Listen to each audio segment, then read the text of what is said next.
बिस्मिल्लाहिर्रहमानिर्रहीम। अस्सलाम वालेकुम डियर स्टूडेंट्स, उम्मीद है आप लोग खैरियत से होंगे। आज हम बायोलॉजी का चैप्टर 8 बायोटेक्नोलॉजी पढ़ेंगे। बायोटेक्नोलॉजी सदियों से इस्तेमाल होती हुई है। ये इंसान उसको अपने खाने पीने की चीज़ें बनाने के लिए अक्सर इस्तेमाल करता रहा है, जैसे दही बनाना, जैसे शराब बनाना, बियर बनाना। इसके अलावा प्लांट्स की क्रॉस ब्रीडिंग करके मुख्तलिफ़ स्पीशीज़ पैदा करना। लेकिन 1919 में एक हंगेरियन एग्रीकल्चर है जिसने वर्ड बायोटेक्नोलॉजी को कॉइन कराया था।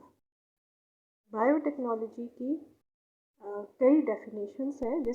सबसे सबसे सिंपल डेफिनेशन बायोटेक्नोलॉजी की ये यूज़ होती है कि it is the commercialisation of cell and molecular biology, यानी कि मॉलिक्यूल और सेल की जो भी स्टडी है उसको कमर्शलाइज करना, उसको कमर्शलाइज करके यूज़ करना। इसके अलावा National Science Academy of United States के मुताबिक biotechnology controlled use of biological agents like cells or cellular components for beneficial use, यानी कि सेल को या सेलुलर कंपोनेंट्स को इस तरह इस्तेमाल करना कि वो इंसान के बेनिफिट के लिए यूज़ हो।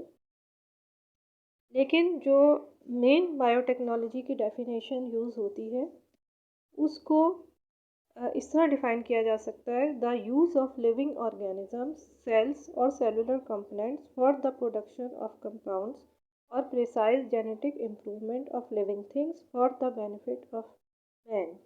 यानी कि जो भी डेफिनेशन है उसमें ये ज़रूर यूज़ हो रहा है कि आप मैन को बेनिफिट देने के लिए सेल्स या सेल्स के कंपोनेंट्स को यूज़ कर रहे हैं। हर डेफिनेशन में मैन के बेनिफिट के लिए काम हो रहा है, यानी कि बायोटेक्नोलॉजी को किसी भी तौर से डिस्ट्रक्शन के लिए यूज़ नहीं किया जा सकता।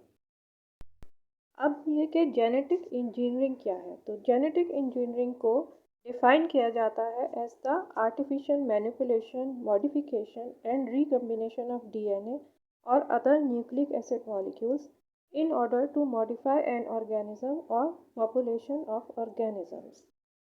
या इसको कहा जा सकता है कि any process in which an organism's genome is intentionally altered, यानी कि जेनेटिक इंजीनियरिंग ऐसी चीज़ है जिसमें आप डीएनए को मॉडिफाई करते हैं या उसको उसका पोर्शन कट करके उसको दूसरे डीएनए के साथ रिकम्बाइन किया जाता है और इस तरह मॉलिक्यूल्स की ऑल्टरेशन की जाती है।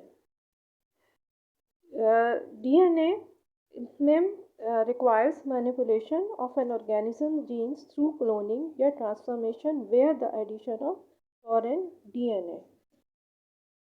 जेनेटिक इंजीनियरिंग में क्लोनिंग भी शामिल है। क्लोनिंग क्या है कि एक डीएनए फ्रेगमेंट को कहीं से भी आइसोलेट करना और दूसरे डीएनए फ्रेगमेंट्स के साथ मिलाना और उसके बाद जो है वो उसको किसी ऑर्गेनिज्म या बैक्टीरिया में डाल देना। जब बैक्टीरियल कॉलोनीज बनेंगी और बैक्टीरिया मल्टीप्लाई होगा तो ये डीएनए फ्रेगमेंट अपनी बहुत सी कॉपीज़ बना लेगा और मल्टीप्लाई होगा, और इस डीएनए की वजह से हम बहुत से फ़ायदा उठा सकते हैं।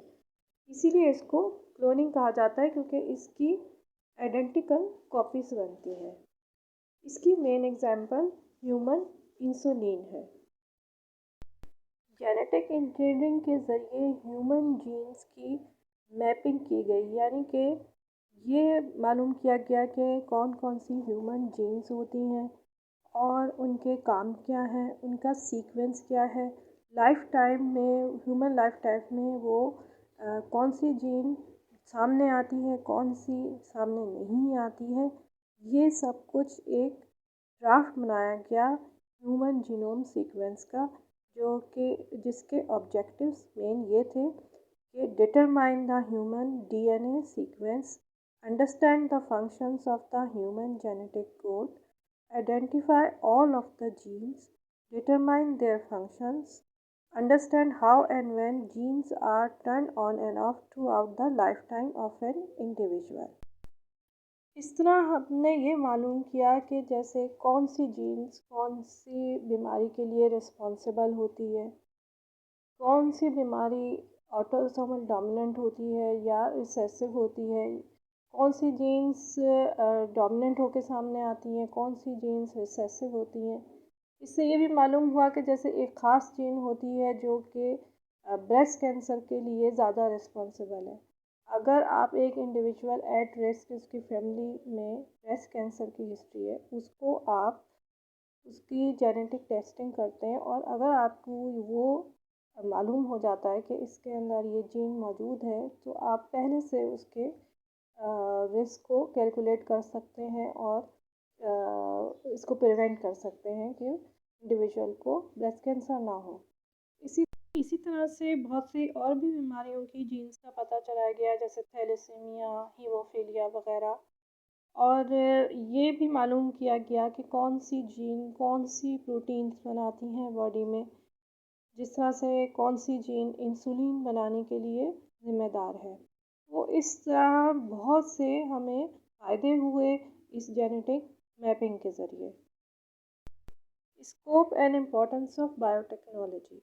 अब बायोटेक्नोलॉजी या जेनेटिक इंजीनियरिंग कहाँ कहाँ इस्तेमाल हो रही है, इसकी अहमियत क्या है।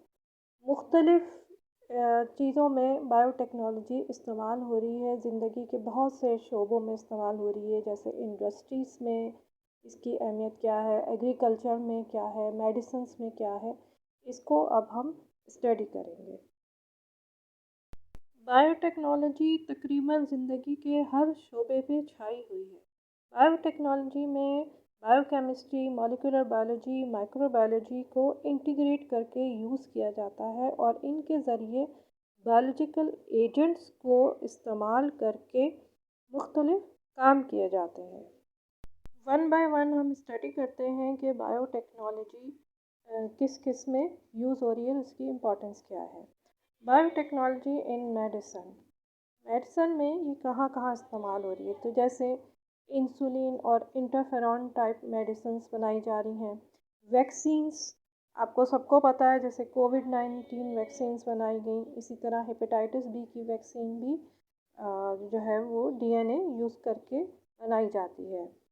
इसी तरह से जब कोई हादसात हो जाते हैं और उनमें जो है वो लाशें बुरी तरह से मस्त होती हैं, उनको पहचानना मुश्किल होता है, तो उनके ज़रिए डीएनए फिंगर प्रिंटिंग के ज़रिए आप उनकी शनाख्त कर सकते हैं। उनका कोई भी डीएनए का सैंपल लेकर उनकी शनाख्त की जा सकती है। इसी तरह से क्रिमिनल्स की भी शनाख्त डीएनए फिंगर प्रिंटिंग के ज़रिए हो सकती है। इसके अलावा मुख्तलिफ़ किस्म के डीएनए आरएनए प्रोब्स बनाए जाते हैं जो कि डिफरेंट डिजीज़ को डायग्नोस करने के लिए हेल्पफुल होते हैं, और मोनोक्लोनल एंटीबॉडीज़ भी इन्हीं कामों के लिए यूज़ होती हैं। बायोटेक्नोलॉजी इन इंडस्ट्रीज़ में ये कहाँ यूज़ होती है, तो जैसे प्रोडक्शन ऑफ अल्कोहल में, मुख्तलिफ अभी मेडिसिन्स में हमने डिस्कस की, एंटीबायोटिक्स बनाने में यूज़ होती है जैसे पेनिसिलिन वगैरह।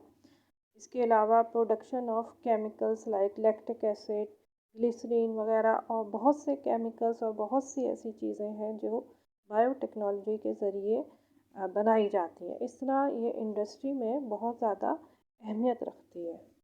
बायोटेक्नोलॉजी एग्रीकल्चर या ज़राअत में कहाँ कहाँ इस्तेमाल होती है, वो मुख्तलिफ़ किस्म के प्लांट सेल्स, टिश्यू या ऑर्गन कल्चर्स को यूज़ किया जाता है ताकि नए प्लांट्स और नई ट्रीज़ बनाई जाएँ, नए किस्म के वेरिएशंस के फ्रूट्स बनाए जाएँ, वेजिटेबल्स बनाए जाएँ और उनकी रैपिड ग्रोथ की जाए ताकि इकोनॉमिकली इनसे फ़ायदा हो।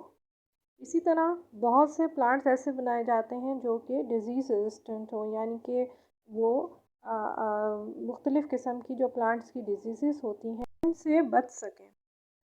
इस तरह बायोटेक्नोलॉजी को इस्तेमाल करते हुए बहुत सारी वैराइटीज़ पैदा की जा सकती हैं प्लांट्स में और ट्रीज़ में, वेजिटेबल्स की, फ्रूट्स की, और मुख्तलिफ़ बेहतर से बेहतर वैराइटीज़ पैदा की जा सकती हैं, और ताकि वो इंसान के लिए फ़ायदेमंद साबित हों।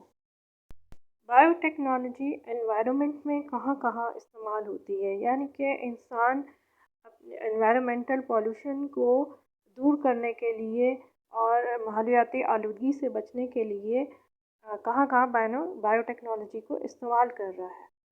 तो जो इंडस्ट्रीज से जो वेस्ट प्रोड्यूस होता है उसकी डिटॉक्सिफिकेशन की जाती है।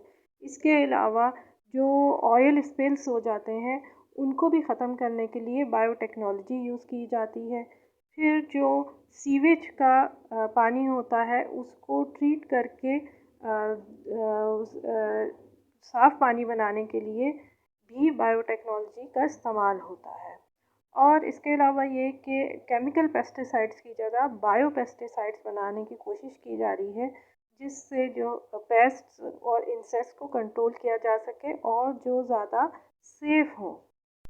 इसके अलावा बायोटेक्नोलॉजी को इस्तेमाल करते हुए बायोगैस भी बनाई जाती है, जो कि एनिमल एक्सक्रीटा वगैरह के इस्तेमाल से बनती है। बाकी का चैप्टर हम नेक्स्ट वीडियो में डिस्कस करेंगे। उम्मीद है आप लोगों को समझ आया होगा और आपके लिए मुफीद साबित होगा। दुआ में याद रखिएगा। अल्लाह हाफ़िज़।